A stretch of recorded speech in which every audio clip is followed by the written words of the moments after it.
Hi crafters, welcome back to another segment of KISS, Keep It Simple Sylvia. Today we're going to learn how to make little rosettes. Rosettes are flat flowers that are you traditionally see them at 4th of July. They're the red, white, and blue buntings. They're pleated little round discs. You also see them on certificates that say congratulations or thank you or #1 mom, #1 dad.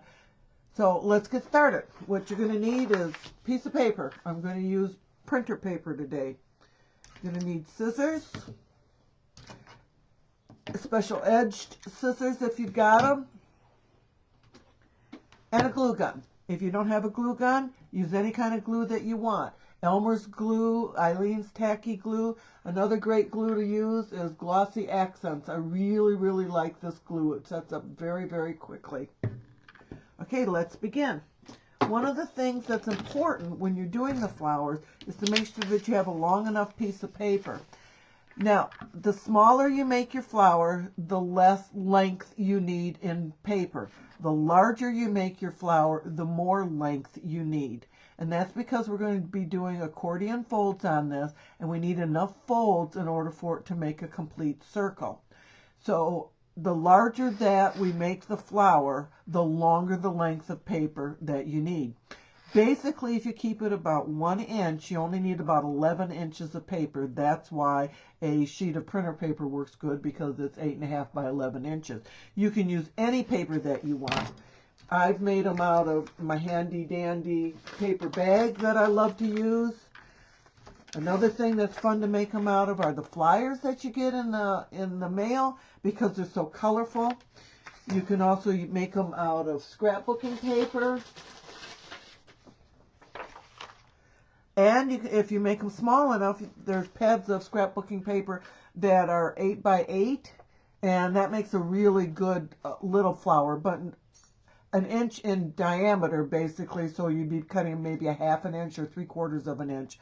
And 8 inches works great on that. If not, if you're going to be any larger than that, you need to make sure you have big enough paper.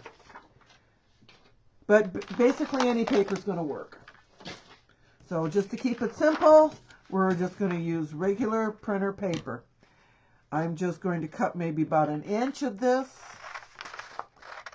If you've got a cutter, you could use that to keep it straight. It really doesn't make much difference. I just want to keep it simple. Okay, we're going to do the traditional fan folds that we used to do when we were in school, making fans in the summertime in Michigan, because no schools in Michigan had air conditioning. So during the hot, steamy months there, it got pretty unbearable, so we used to make these little fans all the time. And all I'm doing is I'm just folding back and forth in the traditional fan fold. And you just keep folding this until we get to the end. And what you're creating are things that are called mountain and valleys. If you do any type of paper folding like origami or anything like that, they refer to the types of folds as mountains and valleys. And I'll show you what that is in a second, as soon as we get this done. And you see I'm just folding it back on itself, and I don't really care if I keep the length of each of these folds the same or not. Doesn't make any difference. Okay, I'm going to open it up, and now you can see our accordion fold. Anything that sticks up is called a mountain. Anything that goes down is called a valley. So I got mountain, valley, mountain, valley, mountain, valley. And what we want to do when we glue this together is we want to make sure we match up our mountains and our valleys in order for it to stay in a circle that we need and be consistent.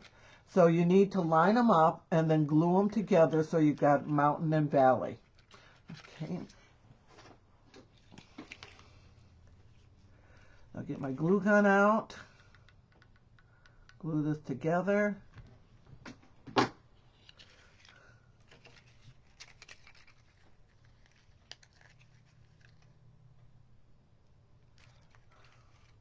lot of people don't like to use hot glue. I love it, because it sets up so quickly. Glossy Accents sets up pretty quickly too. But hot glue is my go-to glue. Okay, now you see that we've made a little circle out of it. Now what we're going to do is we're going to smush it together and push it down. If you use any kind of special edged scissors, you want to make sure that the special cut edge is down on a craft paper. I'm using, this is a crafting sheet. It's like a sheet of Teflon. Underneath here, this is a baking sheet that you can buy. You know, one of those silicone baking sheets. Nothing sticks to this either. It's important that you have a surface that nothing sticks to because we're going to drop glue down on it. So if you haven't got any of these surfaces, you can use wax paper, you can use parchment paper, you can use a piece of glass. Anything that's not hot glue or any kind of glue is not going to stick to. Okay, so we got this. We're going to push this down. And as we're pushing it down, if you reach underneath and kind of pull it out as you're pushing down so we can get this to form into a little circle. See that circle? And now that we've got it in a circle, we're going to drop some hot glue on our crafting mat here. You want to put enough that you know you're going to get all of the little petals. And just slide it over on top of it, smush it together, hold it together in the center till it sets up. Now traditionally these little things have a disc that goes on the center, and there's a couple different ways that we can do this. You can cut another piece of paper, which is what I'm going to do, into a circle.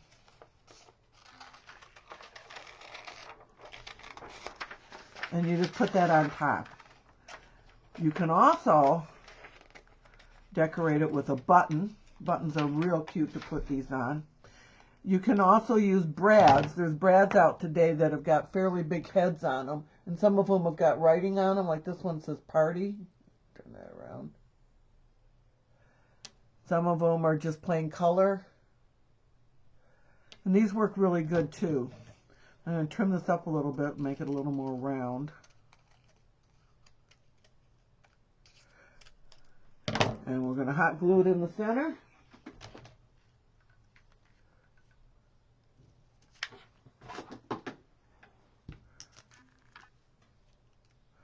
There you go. You got a traditional little rosette. Now you can decorate this. You can spray it with any spray inks that you might have, like Dilutions or Lindsay Stamp Gang, Distress from Tim Holtz. You can ink the edges, you can paint it, you can do just about anything you want to with this. One of the real easy ways to decorate this is, let me make sure this is dry before I pull it up, is to use magic markers. They're just so simple to decorate these with. You can just run it along the edge. You could have done this before we even folded it together. Just put cute little edging on here. I'm going to make this kind of a 4th of July color. And then you can attach a ribbon to this, attach it to the project that you're working on. Magic markers are wonderful. You don't have to go out and buy fancy inks or anything like that. If you got magic markers or Crayola markers, these are just great ways to decorate stuff. I probably should have done that circle before I attached it, but that's okay. I wanted to show you that anything goes. There are no mistakes when you're creating. Okay, we got that one done. I want to show you some of that I have already made and what you can do with them. You know how much I love my paper bags, so I made this one. This is huge. You can see how big this is. I made this out of brown paper bag, and I wanted to make a little yard stake that I could put in a flower pot outside. So I did the plastic bag. I used a bamboo skewer that you use in cooking. I glued it all together. Made some cute little leaves out of paper bag. Drew some design on them. I sprayed this with Tattered Angels, and this is called Golden Terracotta. I sprayed it with that. And then I just used a black magic marker to put like the seeds of the sunflower on it. Added a little twine And I got a cute little garden stake. I think that's real cute. I also made a quick little thank you card. These little rosettes I made out of the 8x8 paper. And you can see I glued buttons on them. How cute does that look? And then put some baker's twine on it and made a cute little thank you card. Also, I made, this one's for you, Heather. It says #1 crafter. This is just out of printer paper. This is another one out of scrapbook paper. It's a double-sided scrapbook paper. I just cut a circle out of what's on the reverse side and put it on this side. And you can see that it's kind of torn here. And that's okay. It kind of adds to the character of the little flowers. I don't think that that's bad. If that bothers you, you can always glue it together. My point is don't throw them away if they're ripped. You can always use a half of them or a quarter. You can always use a part of it. Then I made this one out of this flyer. I love the colors in it. I thought the colors were great. And I got a great big huge brad and put it in the center. And I'm probably going to use this in my journal because I have a page that has all the same colors on it. And I think it would be great in my journal. And then also, I made another one out of the same paper, but I just did the reverse, and I put a cute little brad in it.